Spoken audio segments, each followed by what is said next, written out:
ଆଜିର ସକାଳ ରୋଷେଇରୁ ଆରମ୍ଭ ହୋଇଗଲା କାରଣ ଆଜି ସଂକ୍ରାନ୍ତି ଥିଲା।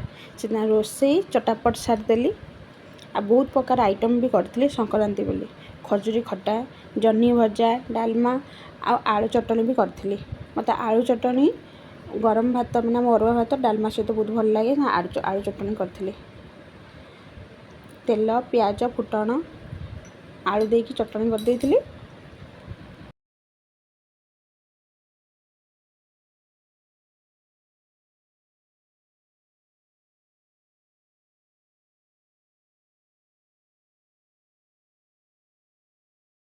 ଆଳୁ ଚଟଣି ହେଇସାରିଲା ପରେ ସେଥିରେ ଦେଇଦେଲି ଧନିଆ ପତ୍ର। ଧନିଆ ପତ୍ର ଟେଷ୍ଟ ବହୁତ ଭଲ କରେ। ଆଜି ରୋଷେଇ କରିଥିଲି ଭାତ, ଜହ୍ନି ଭଜା, ଆଳୁ ଭର୍ତ୍ତା, କଲରା ଭଜା, ଖଜୁରୀ ଖଟା ଆଉ ଡାଲମା। ସେଥିରେ ଲୁଣ ଆଉ ଲେମ୍ବୁ ଖାଇବା ପାଇଁ ବହୁତ ଟେଷ୍ଟ ଲାଗେ, ସେଥିପାଇଁ ରଖିଦେଇଥିଲି। ଖାଇସାରିଲା ପରେ ରେଷ୍ଟ ନେଇ ସନ୍ଧ୍ୟାବେଳେ ବାହାରି ପଡ଼ିଲୁ ରଥ ଦେଖିବା ପାଇଁ ମା' ପୁଅ। ମୋ ପୁଅର କାଲି ଜିଦ୍ ଥିଲା ରଥ ଦେଖିବା ପାଇଁ, ତାକୁ ସେଥିପାଇଁ ଆଜି ତାକୁ ରଥ ଦେଖିବା ପାଇଁ ନେଲି। ବାଟରେ ଗଲାବେଳେ ପୁଅ ଆମର ଭିଡ଼ିଓ କରିଥିଲା, କହିଲା ମାମା ମୋତେ ଦିଅ ମୁଁ ଭିଡ଼ିଓ କରିବି। ଆଉ ବହୁତ ଭିଡ଼ ଥିଲା।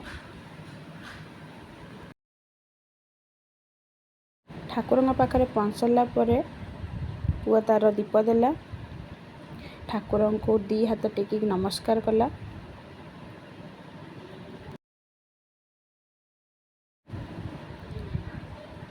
ଭଲ ଲାଗିଲା ଠାକୁରଙ୍କୁ ଦେଖିକି। କାଲି ତାଙ୍କର ସୁନାବେଶ।